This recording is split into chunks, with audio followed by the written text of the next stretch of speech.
Cansado e oprimido, e eu vos aliviarei. Este mundo nos aflige, Pai.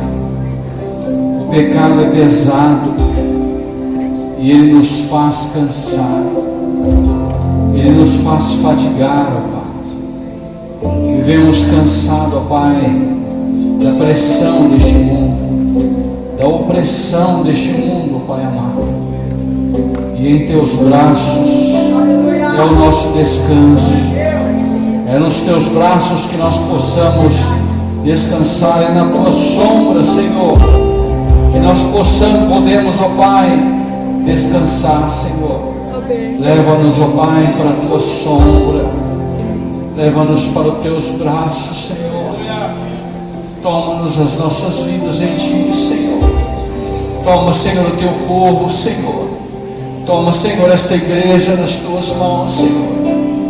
Senhor amado, quantas vidas feridas, machucadas, Senhor, precisando do teu conforto, do teu consolo, precisando da tua cura, precisando da tua restauração, precisando do teu alento, precisando da tua força, precisando do teu conforto, precisando do teu auxílio, precisando do teu socorro, ó Pai.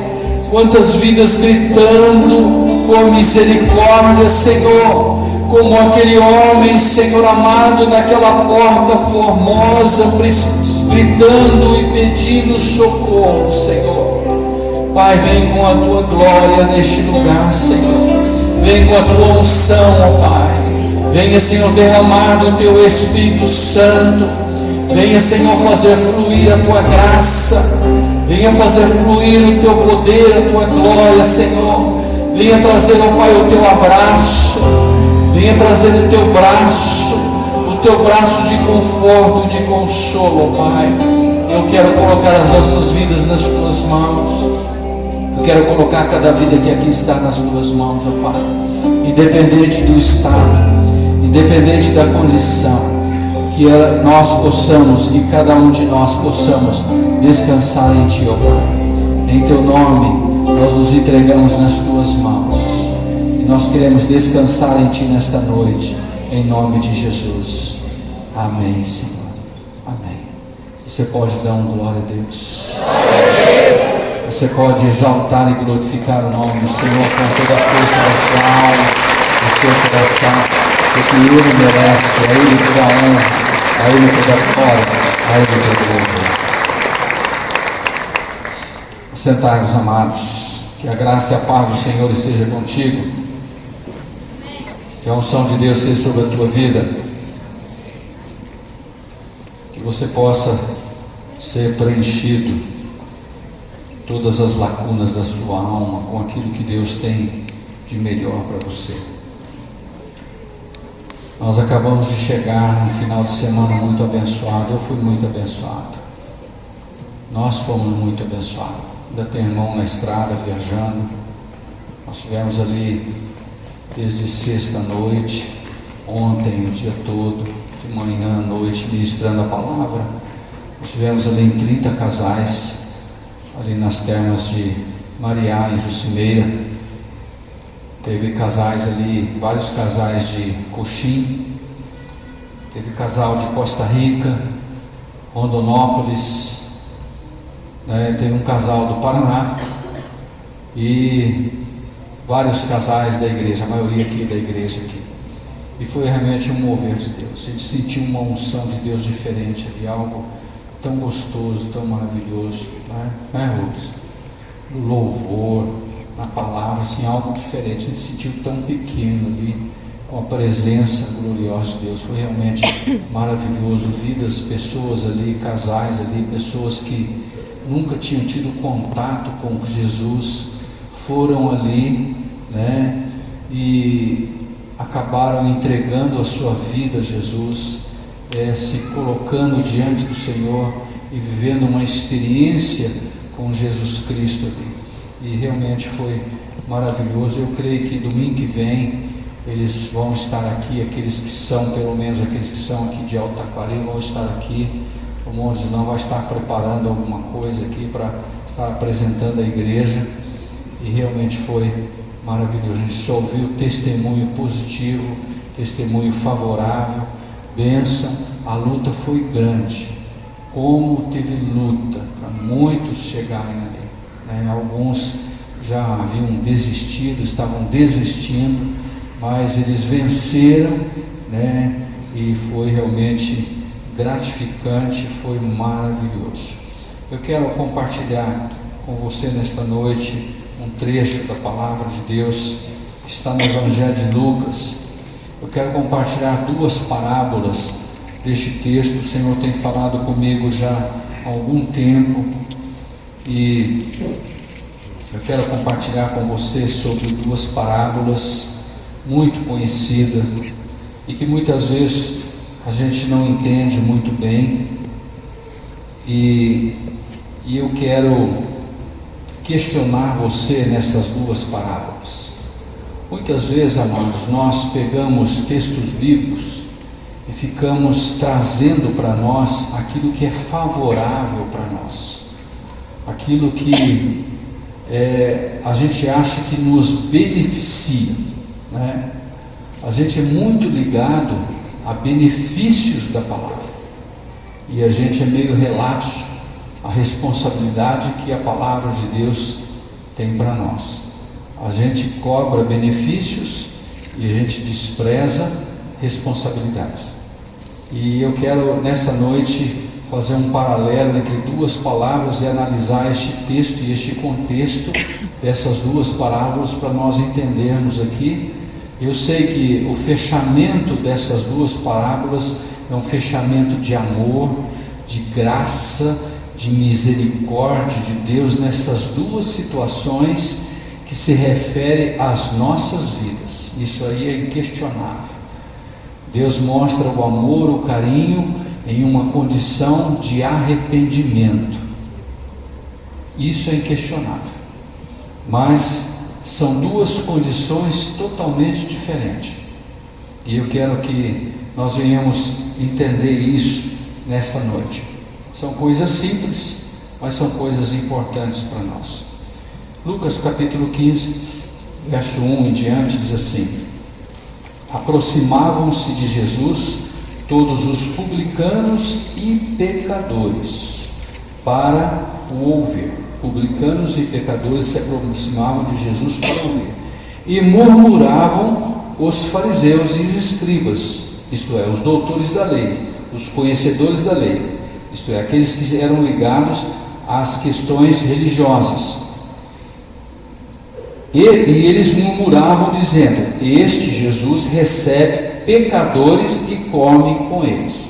Mediante este questionamento desses fariseus e escribas em relação aos publicanos e pecadores que Jesus tinha contato, Jesus lança três parábolas, e eu quero falar de duas. A parábola segunda, ela vai se referir à primeira, mais ou menos na mesma linha. Tem uma diferençazinha, algo interessante também, mas eu não quero me ater a ela para a gente não delongar muito. Então Jesus fala a respeito da parábola da ovelha perdida. Então lhe propôs, versículo 3, propôs Jesus esta parábola: qual dentre vós é o homem que, possuindo 100 ovelhas e perdendo uma delas, não deixa no deserto as 99 e vai em busca da que se perdeu até encontrá-la? Achando-a, põe-na sobre os ombros, cheio de júbilo, e indo para casa, reúne os amigos e vizinhos, dizendo-lhe: alegrai-vos comigo, porque já achei a minha ovelha perdida. Digo-vos que assim haverá maior júbilo no céu por um pecador que se arrepende, do que por 99 justos que não necessitam de arrependimento. Versículo 11 agora. Continuou: certo homem tinha 2 filhos. O mais moço deles disse ao pai: pai, dá-me parte dos bens que me cabem. E ele lhe repartiu os haveres. Passados não muitos dias, o filho mais moço, ajuntando tudo o que era seu, partiu para uma terra distante, e lá dissipou todos os seus bens, e vivendo dissolutamente, depois de ter consumido tudo, sobreveio àquele país uma grande fome, e ele começou a passar necessidade. Então ele foi e se agregou a um dos cidadãos daquela terra, e este o mandou para o seu campo a guardar porcos.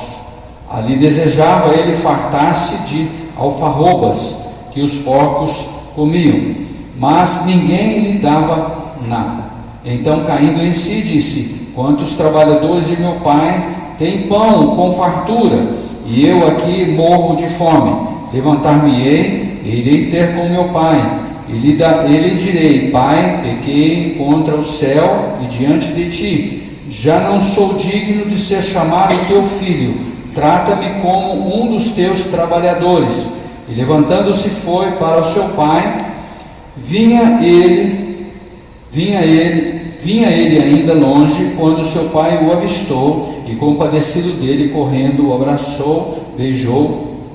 E o filho lhe disse: pai, pequei contra o céu e diante de ti, já não sou digno de ser chamado teu filho. E o pai, porém, disse ao seu servo: trazei depressa a melhor roupa, vestiu, ponde um anel no dedo e sandálias nos pés. Trazei também e matai o novilho cevado, comamos e regozijemo-nos. Porque este meu filho estava morto e reviveu, estava perdido e foi achado. E começaram a regozijar-se. Paizinho, em nome de Jesus, nós estamos diante da Tua Palavra e nós queremos receber do Senhor esta palavra. Nós não queremos desviar nem para a direita e nem para a esquerda. Nós queremos, ó Pai, caminhar no centro do Teu querer. Espírito Santo, Tu que és o autor desta palavra, e Tu que és o nosso Senhor, o amado da nossa alma, o nosso Mestre, nos ensina e nos mostra o Teu querer, a Tua vontade e o Teu propósito. Em nome de Jesus, nos direciona, ó Pai, para caminharmos, para crescermos, para nos edificarmos no Senhor e para tomarmos direção certa em relação ao Teu querer e a Tua vontade, em nome de Jesus. Amém. Amados, quando Jesus fala a respeito dessas parábolas, Jesus estava dando uma resposta aos fariseus e aos escribas a respeito de uma murmuração que eles levantaram contra ele em relação ao relacionamento de Jesus com pecadores.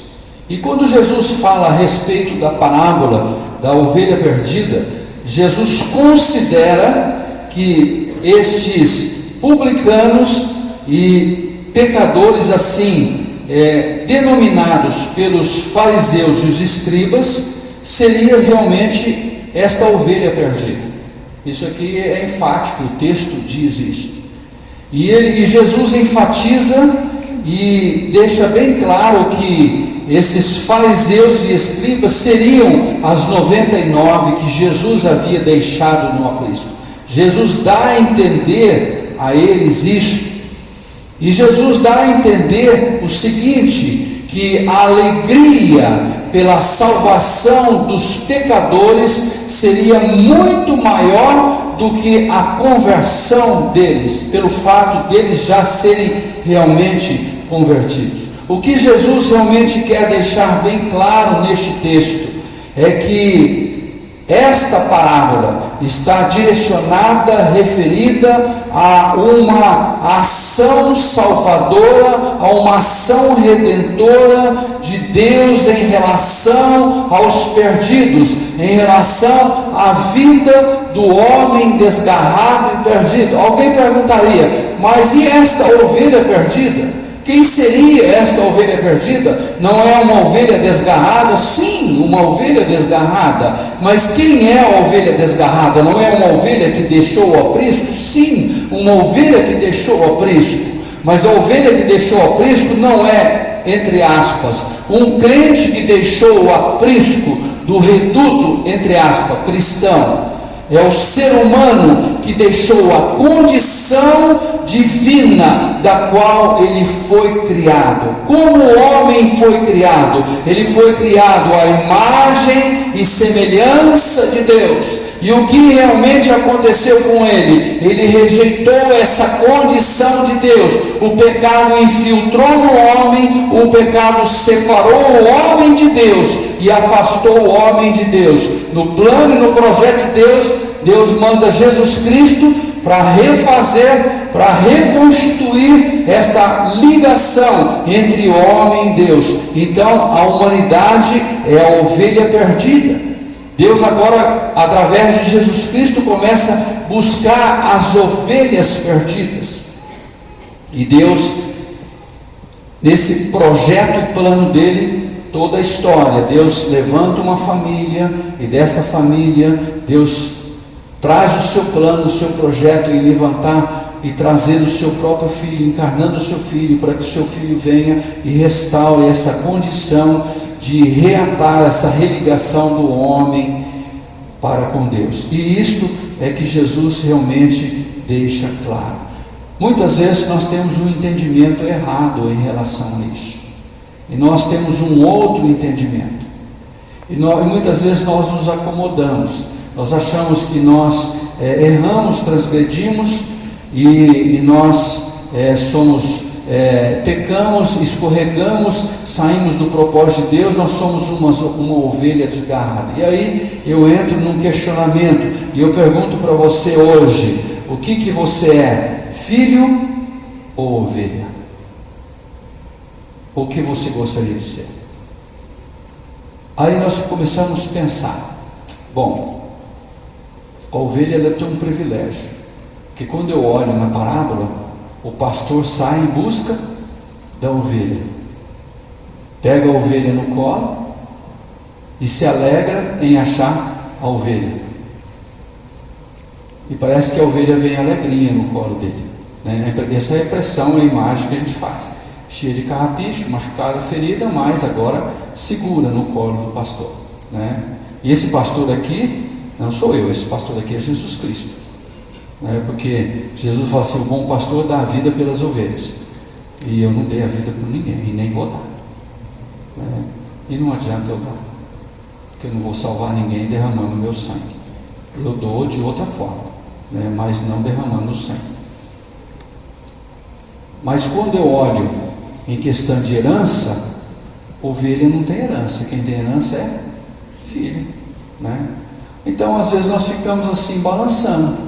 Eu quero ser filho para ter herança, mas quero ser ovelha para ser buscado. Porque quando eu olho na condição de filho, o filho não é buscado. E quando eu olho na condição da parábola do filho pródigo, a condição do filho pródigo é difícil. E é isso que nós precisamos entender. Que Jesus mostra as duas condições. O tratamento de Deus com o perdido é um. O tratamento de Deus com o filho é outro. Essa é a condição do tratamento com o perdido. Jesus veio, morreu na cruz, derramou o seu sangue para resgatar aquele que se havia perdido. E Jesus, certa vez, ele disse aos escribas e aos fariseus: os sãos não necessitam de médico, mas quem precisa de médico são os doentes. Eu não vim chamar os salvos, eu vim chamar os perdidos. E agora Jesus, na mesma conotação, ele traz essa parábola da ovelha perdida. O pastor deixa as 99 no aprisco, segura, guardada, protegida do lobo, das intempéries climáticas noturnas do deserto, né? Da condição desértica. Deserto aí não é na forma literal, né? Mas protegida à noite das condições noturnas, do perigo da noite, e ele sai na noite em busca da ovelha, isto é, arriscando a sua vida, correndo riscos noturnos, dando a sua vida em busca da ovelhinha perdida. E ele encontra esta ovelha. Mas nesta conotação do texto também, como ovelha, a ovelha se entrega ao colo do pastor. A ovelha se entrega ao colo do pastor, porque ela é ovelha.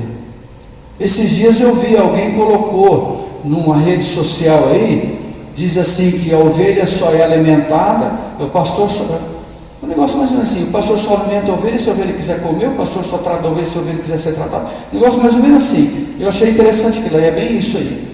O texto não diz que a ovelha chifrou o pastor, o texto não diz que a ovelha deu coice no pastor, o texto diz que a ovelha fugiu do pastor, o texto diz que o pastor pegou a ovelha, se alegrou com a ovelha. Eu acho que ele não ia ficar alegre se ele voltasse com o lado furado de uma chifrada da ovelha, né? Então dá a entender que a ovelha aceitou a proteção do pastor. Ela aceitou, ela se rendeu ao pastor. Essa é a condição da ação salvadora de Deus à vida humana. Esta é a revelação do amor. E essa situação mostra a condição de arrependimento do homem, porque não há uma reação contrária da ovelha em relação à ação do pastor em favor dela. Esse é o significado da parábola das 100 ovelhas. É simples isso. Não existe outra conotação e não adianta eu querer florear isso e inventar moda em cima disso. Irmão, entendeu isso? Amém? Agora Jesus também, no mesmo texto, no mesmo capítulo, ele fala da parábola da dracma perdida. Eu não quero falar, existe uma questão interessante em relação a isso, porque essa dracma, ela não está fora, ela está dentro, né? E ela se perde por causa de sujeira. Leia o texto lá, eu creio que o Espírito Santo vai te mostrar alguma coisa. E por causa de escuridão, são coisas perigosas na vida da gente, que a gente acaba perdendo coisas de valor de Deus para nós, tá? Mas Jesus, no mesmo texto, na mesma sequência, ele fala a respeito deste filho. Este filho amado não era alguém perdido, não era alguém distante, mas era alguém já conquistado, alguém que já pertencia à família, alguém que já fazia parte, alguém que já tinha o sangue, alguém que já tinha o mesmo DNA, alguém que já tinha a mesma natureza. Não era alguém que se desviou, mas alguém que se rebelou e tomou uma atitude infame. Um filho infame que chega para o pai e diz: me dá a parte da herança que me pertence. E eu pergunto para você, quando é que um filho tem direito a uma herança? Quando o pai morre. Ele estava antecipando a morte do pai. Isso é uma maldição. Isso é uma maldição. Como que ele queria que Deus o abençoasse? Ele antecipa isso. O pai já viu tudo. O pai, com a visão dele, já viu tudo, mas o pai não resistiu isso. O pai cedeu. Muitas vezes Deus permite que o nosso desejo seja feito para que nós venhamos aprender com as nossas cabeçadas, com os nossos erros. Muitas vezes nós precisamos nos ferir, nos machucar para nós aprendermos. E a palavra de Deus diz que, passado algum tempo, aquele moço pega aquilo que lhe pertencia, de bom grado do Pai, por misericórdia dele, e ele vai para uma terra distante, ele sai para longe do seu pai, longe da vista do pai, cria asas, é o passarinho que sai da gaiola, estou livre, ninguém me perturba. Ninguém vai meter o nariz naquilo que eu quero fazer, né? Agora ninguém me perturba mais, vou fazer o que eu bem entendo. E a Bíblia diz que lá ele começou a gastar seu dinheiro dissolutamente. Aquilo que entra de uma forma fácil, sem trabalho e sem suor, sai de uma forma fácil. Irmãos, hoje em dia, vocês vão de conver comigo, gastar é fácil, mas juntar, né, irmão? Né? Tem alguém aqui que tem uma facilidade de juntar dinheiro? Tá? Então me empresta esse rodinho aí teu aí, porque o meu é furado, eu junto, ele vaza pelos furinhos. Eu não consigo. Como é difícil. Para vazar é fácil, para juntar é difícil. E aquele moço gastou dissolutamente. Ele foi um irresponsável. E a palavra de Deus diz que houve uma crise naquela terra. Houve um tempo de crise, um tempo de dificuldade. Faltou trabalho, faltou serviço. E ele começou a passar necessidade. E ele foi recorrer a alguém, e alguém deu um trabalho para ele de cuidar porcos. E olha para um judeu, o contexto aqui é esse. Jesus estava contando uma parábola, Jesus estava contando, Jesus era um judeu. Chegar numa situação de um judeu cuidar de porcos é abominação isso. Ele chegou numa condição abominável, cuidar de porcos. Mais abominável ainda é que ele tinha fome, e ele sentiu o desejo de comer o que os porcos comiam. E uma coisa interessante que o pai não foi atrás dele. Pai ruim, né? Pai ruim. Pai ruim. Pois é. E muitas vezes a gente avalia dessa forma. Mas sabe por que o pai não foi atrás? Porque ele não era um ímpio, ele era um filho. O tratamento do filho é diferente do ímpio. Do ímpio, Deus manda Jesus ir atrás. Jesus disse: eis que estou à porta e bato, se alguém ouvir a minha voz e abrir a porta na sua casa, sei com ele, ele comigo. Na vida do filho, Jesus já entrou, já sentou na mesa, já ceou. Se ele colocou Jesus para fora, ele desprezou, ele abandonou. Se ele quiser voltar, ele tem que usar as próprias pernas. Mas ele não tem motivação para isso. Ele não tem motivação para isso. Mas Deus dá uma motivação. E sabe qual é a motivação? Comer comida dos porcos. Essa é a motivação. É sofrer, é padecer, é descer ao fundo do poço. E quando ele chega ao fundo do poço e que ele não tem mais a que recorrer, e que ele clama a misericórdia, e que ele chega à situação miserável, ele se posiciona e ele diz: eu não vou mais ficar aqui, eu vou à casa do meu pai, vou voltar lá, e eu vou abrir mão da minha condição de filho, e eu vou dizer: pai, eu quero ser um empregado seu. E ele levanta e sai do lugar, e ele vai,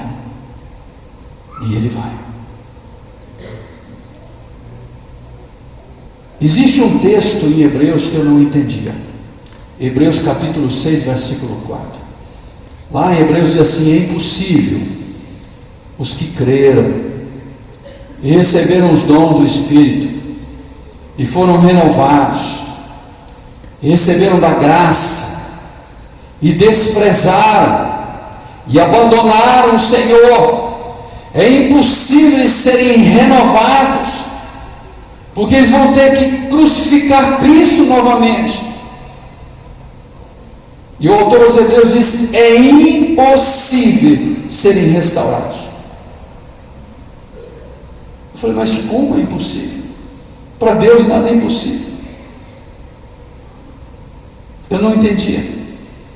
Quando eu comecei a entender esta parábola, eu comecei a entender esse texto de Hebreus. Por que essa impossibilidade?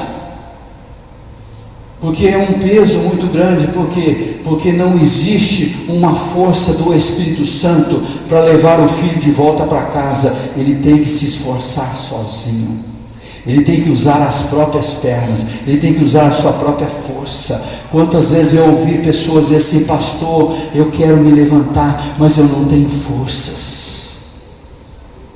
E muitas vezes nós queremos ajudar, mas tudo que nós fazemos não é suficiente. A gente ora, o ministério de intercessão ora, o ministério de libertação ora, o ministério vai lá, o ministério unge, o ministério expulsa, o ministério faz jejum, o ministério faz isso, o ministério faz aquilo, mas parece que nada resolve. Por quê? Porque não é os outros que precisam fazer, é ele que tem que se esforçar, é ele que tem que se levantar, é ele que tem que se posicionar, é ele que tem que caminhar, é ele que tem que olhar o caminho de casa, é ele que tem que caminhar para o caminho de casa, é ele que tem que enfrentar os problemas, é ele que tem que enfrentar o orgulho, é ele que tem que enfrentar a arrogância, é ele que tem que enfrentar a prepotência, é ele que tem que encarar o irmão, é ele que tem que encarar o pai, é ele que tem que encarar os empregados, e ele tem que olhar para os funcionários que eram deles, e agora eu sou que nem você, eu vou ser recebido que nem você. E ele vai, e ele acha que está todo mundo com pedra na mão, mas quando ele chega perto de casa, ele vai encontrar o pai esperando e aguardando ele.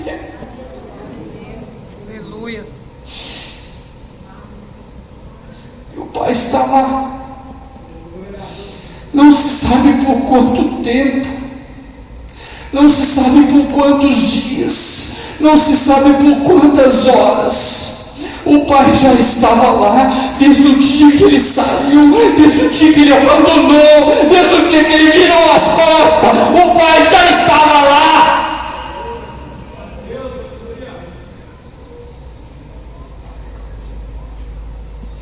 E ele vem com a ladainha dele, ele vem com a palavra dele, ele vem com o churumela dele: pai, peguei contra ti, peguei contra o céu.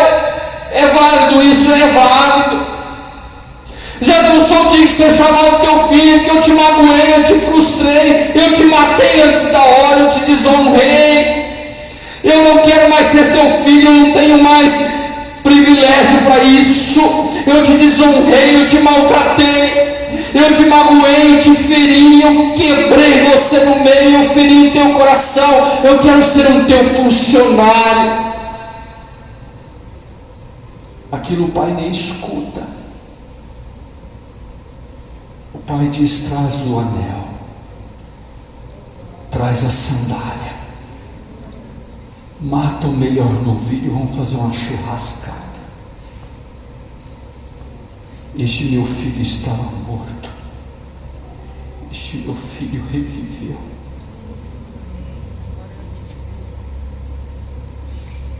Quem é pai e vive isso sabe disso.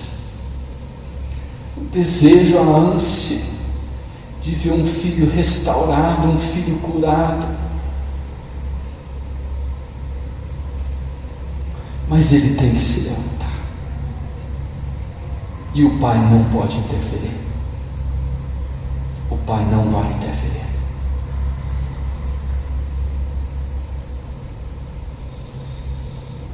Você quer ser filho, quer ser ovelha? Se você é ovelha, Jesus derramou seu sangue por você. Ele te ama. Ele subiu aquela cruz e ele não desceu de lá. Tiraram ele de lá morto. Ele não desceu. Lá no Evangelho de Marcos,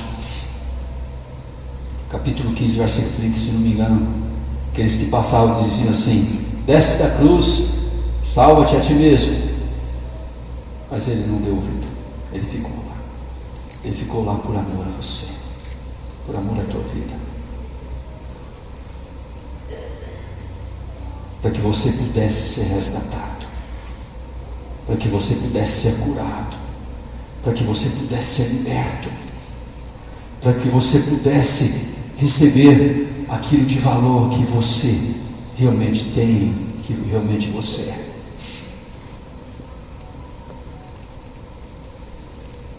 E se você deixou, desprezou um dia, abandonou, deixou a casa do Pai, Ele está te esperando, Ele está te aguardando, Ele está dizendo: quando será que meu filho, minha filha vai voltar? Não importa quando Ele vai voltar, mas o dia que Ele voltar, Ele vai me achar na curva do caminho. Eu não vou estar no quarto chorando, eu vou estar na curva do caminho, esperando e aguardando a sua volta. Não importa se você é filho ou se é ovelha, o importa é que Deus te ama e Deus te quer. Curva sua cabeça, feche seus olhos.